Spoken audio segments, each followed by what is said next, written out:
Quedó lindísima la foto. Claro, igual. la foto decía todo. Era una vieja ordenanza del comité radical que me amaba, que me esperó con las flores.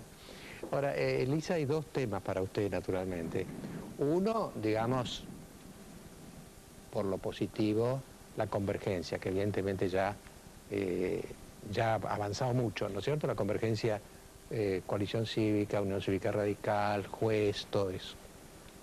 Y por otro lado, la acusación a Kirchner y sus asociados. No sé por cuál quiere empezar. Por la que usted quiera, son simultáneos. Empecemos por Néstor. Bueno. ¿Por cuál? Por Kirchner. Sí, me parece que decirle que son una banda de ladrones y no hacer la acusación pública es una falta de seriedad. En segundo lugar, me parece que es tan obvio esto. En obra pública, en petróleo, en juego, en transporte, los mismos actores, las mismas coimas, la misma facturación trucha, el mismo jefe, el mismo subjefe, el mismo valijero.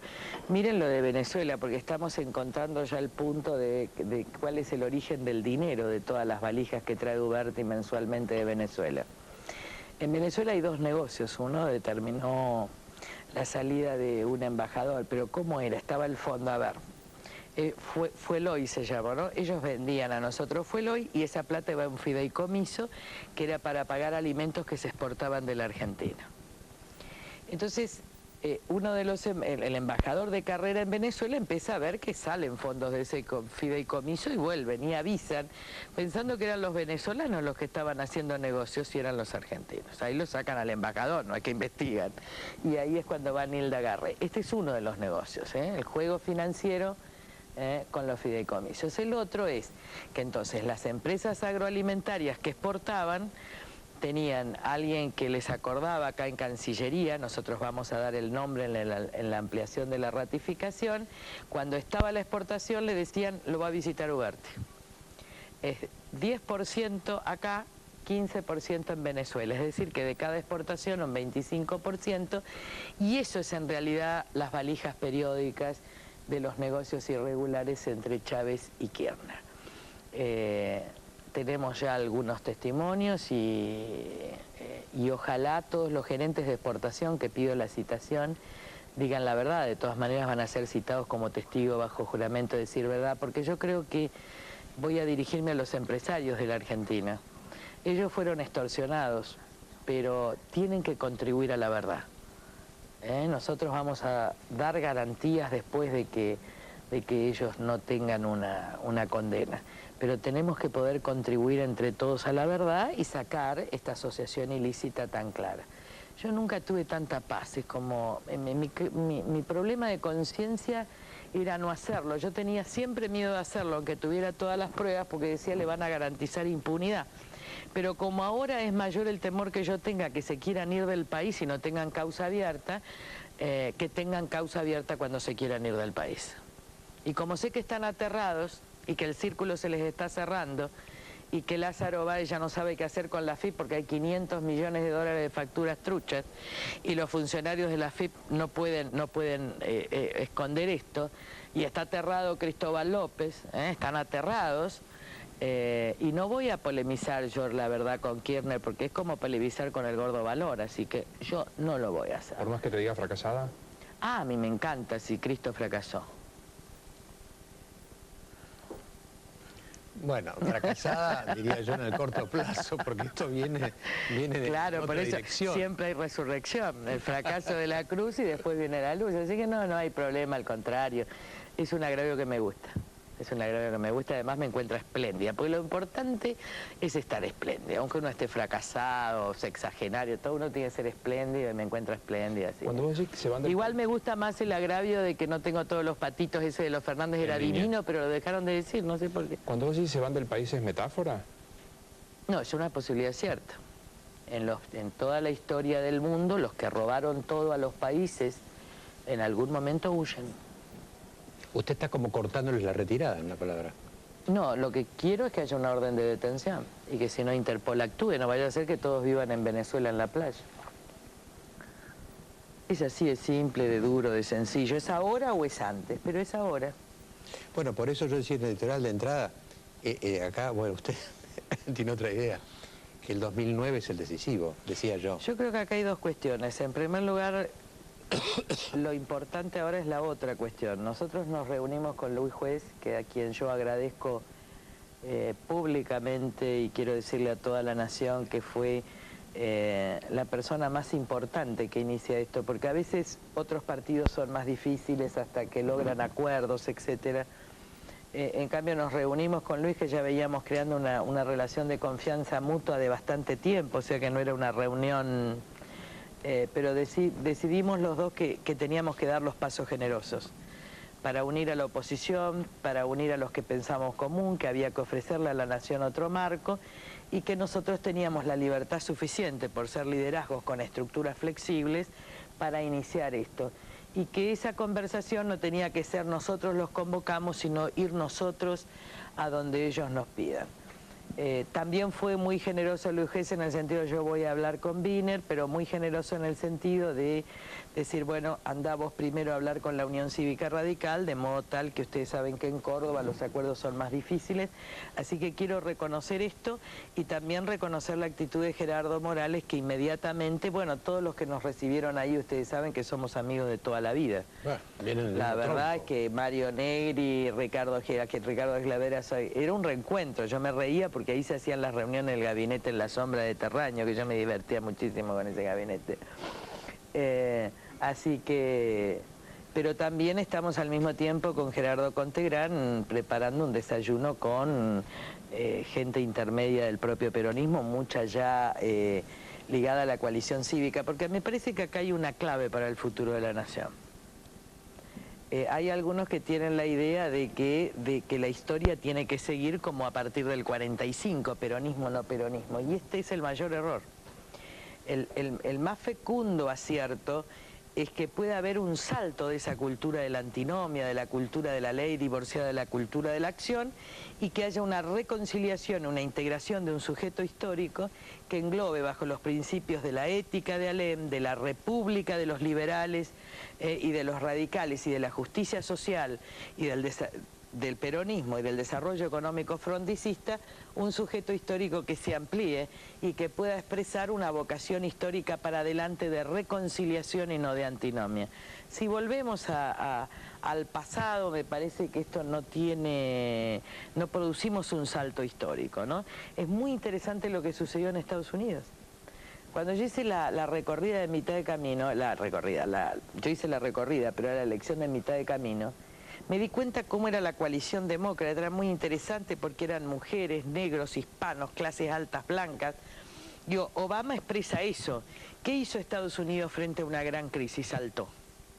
¿Qué hacemos nosotros cuando tenemos crisis? Saltamos para atrás. Miren cómo Estados Unidos salta para adelante.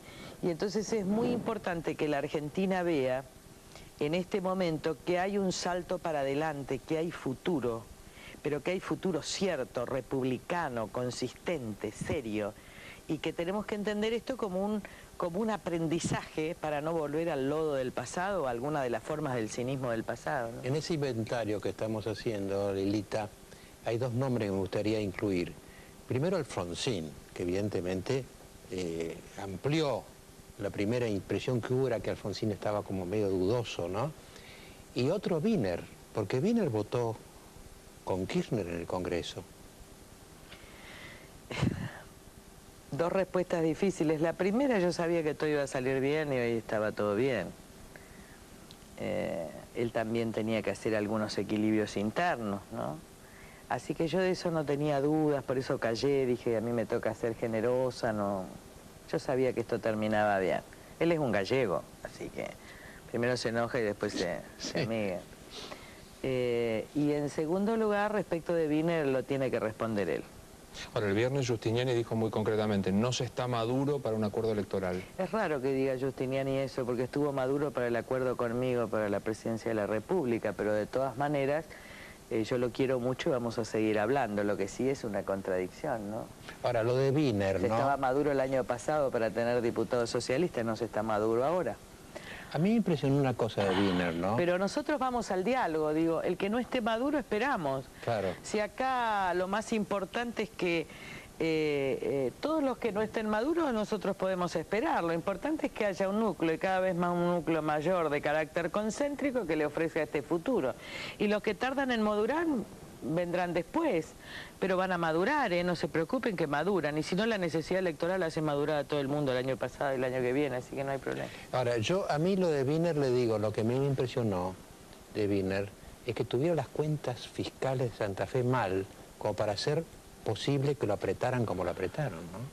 Yo no quiero dar una respuesta porque podría ser malentendida y la verdad que nosotros estamos buscando acuerdos. Él tiene que responder.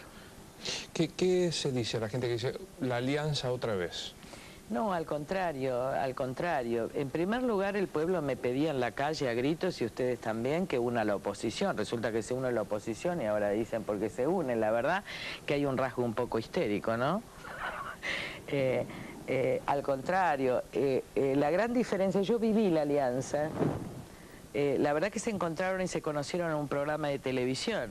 Es muy distinta una foto dura entre terráñeo, nosotros que la vivimos, Chacho, venían de dos culturas, no se habían creado climas de confianza, ni se trataban siquiera en el Parlamento, a nosotros que vamos al radicalismo donde nos encontramos con hermanos, porque yo quiero entender también que para nosotros, muchos de la coalición son radicales, otros vienen del peronismo, pero muchos de estos son nuestros íntimos amigos que tuvimos que dejar en la votación de plenos poderes a caballo, con un enorme dolor. Y esto también marca un punto de reconciliación de la Argentina, digo, como sucedió en España. Para mí son mis hermanos, yo no dejé de ser amiga personal de ninguno de ellos, pero fue un gran dolor. Ustedes se imaginan sola yo en una banca en ese momento, así que además estas conversaciones vienen madurando de hace mucho. Yo con Oscar Aguad hemos sido convencionales juntos, en la convención constituyente, con Mario Negri hemos sido compañeros de banca, con Fayad, con San. Yo he ido a hacerles campañas a ellos del año 96, digo, a muchísimos de ellos, así que esto es también, y quiero decir algo, porque dicen, los acuerdos programáticos, las cuestiones ideológicas, en realidad la coalición cívica es un partido, una fuerza de principios, quisimos salir de la ideología porque no es lo que viene en el siglo XXI, pero yo recordaba anoche que en realidad el único partido de principios no ideológico que tuvo la Argentina fue el Partido Radical. Alem y el crosismo de Irigoyen hicieron un partido de principios, de composición de clases medias, con opción por los pobres, republicano, etcétera, de modo tal que la confluencia es absolutamente natural. Nos hemos criado en la misma casa. Ustedes piensen que mi bisabuelo fue intendente de Irigoyen. Dos nombres, López Murphy y De Angeli. Me parecen dos personas valiosas, y ya se verá, son sus decisiones, ¿no? También en estas cosas hay una cuestión de madurez. Nosotros no digo, los acuerdos están hasta acá, después se va a ver, y todo esto tiene que ser conversado, dialogado, y me parece que lo mejor es el silencio, ¿no? En el sentido de las especulaciones. Ahora, un pequeño acto de imaginación, ¿no? Supongamos que en octubre el kirchnerismo pierde su mayoría en el Congreso, queda en minoría en el Congreso. ¿Qué escenario hay a partir de ahí? ¿Empieza a perder votaciones, se terminan los superpoderes? ¿Hasta dónde puede llegar esa situación? La verdad es que yo no estoy pensando en el 2009, así que no se lo puedo contestar.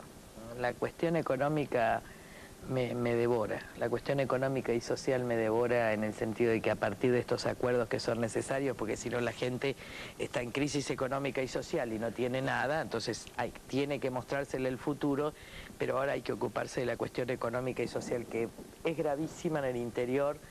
Seguramente después lo van a contar juez y Aguad, es gravísima, pero gravísima. Bueno, y ustedes lo saben. Y se va a agravar, se está empezando a romper la cadena de pagos, no hay crédito, empiezan despidos en todos los lugares. Entonces, la verdad es que yo hoy estoy atrapada por la cuestión central de la Argentina. Miren que yo en agosto, fines de agosto, estaba invitada a Biarritz y ahora a otros lugares del mundo, y dije, yo no viajo más, para que yo no quiera disponer siquiera de las vacaciones de enero. Digo, uno tiene que poder acompañar. A ver si ustedes me pueden, si yo le puedo ser más explícita a la gente. La Argentina está progresando en un gran aprendizaje. Pero en ese gran aprendizaje, donde tiene el futuro absolutamente abierto, tiene una zanja que cruzar. Y esa zanja es lodo. Y ese lodo es inevitable. A ver si me habla menos metafóricamente. No es así. En el medio de ese futuro, usted tiene muchos problemas, como esta asociación ilícita, como respuestas incorrectas a la economía, como desconfianza, como indiferencia, me siguen, desconocimiento, etcétera. Bueno, esto de alguna manera genera lodo en la Argentina. ¿Cómo seguimos al 2009 si esta señora, que ya a esta altura estoy rezando por la señora, les cuento, porque yo ya no sé qué hacer por la señora, vieron que yo no la toco? Digo, el marido sí, porque los maridos no. Digo, pero no la toco por su autoridad institucional, pero tiene que revertir la cuestión. No me puede decir que que hay más empleo que el año pasado cuando está parado el interior. Esta señora no le puede decir a la nación que está haciendo algo para mejorar el crédito mientras suben las tasas de interés. Esta señora no se da cuenta que esto significa hambre, que hay gente que va a cerrar negocios, que no va a haber empleo, que hay gente que no va a poder comer. Esta es la cuestión que si no resuelven, y la tienen que resolver, nosotros tenemos que hacer todo lo posible para que ese tránsito sea el más doloroso posible. Entonces, me parece una falta de respeto empezar a hablar de las elecciones del 2009 cuando la gente está siendo despedida en este momento a lo largo y a lo ancho del país, cuando el campo se está fundiendo en este momento y si no le cambiamos las reglas no hay año que viene, cuando en este momento en el conurbano los problemas de inseguridad de la población son enormes y los despidos son enormes. Entonces, nosotros queremos mostrar este acuerdo, pero no como una especulación política, sino mostrar este acuerdo para decirle a la nación entre todos que tenemos la grandeza y la generosidad de mostrarle un futuro abierto para mañana, pero al mismo tiempo nos tenemos que ocupar de los problemas de la sociedad, que son la seguridad, es tremendo el conurbano bonaerense, que es la economía. Hoy es la economía, es dramática la situación económica, están mintiendo de que la situación económica es buena. O que está mejorando. Es dramática la situación de la economía. Ahora, vos decís que preservás la autoridad de la presidenta. La percepción es que quien gobierna es Néstor, definitivamente. Bueno, ahí le hicimos la demanda por asociación ilícita. Ahora, Lilita, hay una cosa... Porque eso es una dictadura. Si en un país republicano, en cualquier examen dice, si en un país gobierna una persona que no detenta el poder, no tiene responsabilidad, no fue elegida por el pueblo, la respuesta es una dictadura. Si la respuesta, lo que ustedes me dicen es Kirchner tiene todo el gobierno de la Argentina, lo cual parece ser cierto, el poder, esto es una dictadura. Gobierna alguien de hecho en la Argentina, no elegido, no conforme a la Constitución, sin responsabilidades institucionales y políticas. Esto es una dictadura. Para completar la conversación, Lilita, hay una paradoja en todo esto, ¿no? Yo cuando decía el comentario inicial, me pasé de 2011 a 2009, y ahora según usted, está demasiado lejos el 2009. Digo, las cuestiones que afectan a la nación están muy cerca, están ahora, eso ya. Y nosotros no tenemos, la política no puede, la política necesita hacer acuerdos para mostrar el futuro y para canalizar el 2009, pero necesita en tanto representación ocuparse de los despedidos de hoy, del campo de hoy, de la seguridad de hoy. Entonces hicimos este gran esfuerzo todos, pero todos también desde el Parlamento y fuera del Parlamento tenemos que empezar a defender a una sociedad de esta situación. Total, lo otro ya está, lo del 2009 ya está. El 2009 va a ser maravilloso, la oposición va a ganar, eso está todo bien. El problema es que lo que no está todo bien es lo que está pasando a nuestro pueblo en este momento. 10 segundos, ¿el fallo de la Corte ayuda en lo institucional por la libertad? Ay, es maravilloso ese fallo de la Corte, esa Corte es lo más. Miren, lo que no pudo hacer la política en 50 años lo hizo un fallo. Va a haber una cierta anarquía inicial, pero es maravilloso porque reordena, es un tiro a la cabeza del poder sindical corrupto que ha gobernado la Argentina por los últimos 50 años, con el peronismo, con las dictaduras, con las democracias, es el único poder que se mantuvo. Así que, bueno, Dios sabe cómo hace las cosas, mire por dónde se está yendo Moyano. Lilita Carrió, muchas gracias por esta conversación. No, al contrario. En el próximo bloque, uno de los asociados de Lilita, Luis Juez.